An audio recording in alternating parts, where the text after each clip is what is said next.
Helicopter দুর্ঘটনায় ইরানের president Ibrahim রাইসির মৃত্যুতে বিএনপির পক্ষ থেকে শোক জানিয়েছেন দলের মহাসচিব মির্জা ফখরুল ইসলাম আলমগীর। সকালে শোক জানাতে ইরান দূতাবাসে যান মির্জা ফখরুল। এ সময় দূতাবাসে রক্ষিত শোক বইতে স্বাক্ষর করেন তিনি।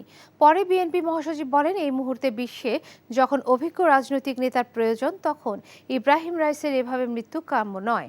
প্রেসিডেন্টের পরিবার, আত্মীয় স্বজন সহ ইরানের জনগণ যেন শোক কাটিয়ে এই মুহূর্তে সঠিক সিদ্ধান্ত নিতে পারেন, সেই প্রত্যাশা ব্যক্ত করেন তিনি।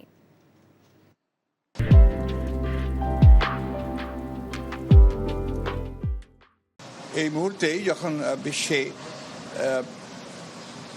অভিজ্ঞ রাজনীতিকদের খুব বেশি প্রয়োজন, সেই মুহূর্তে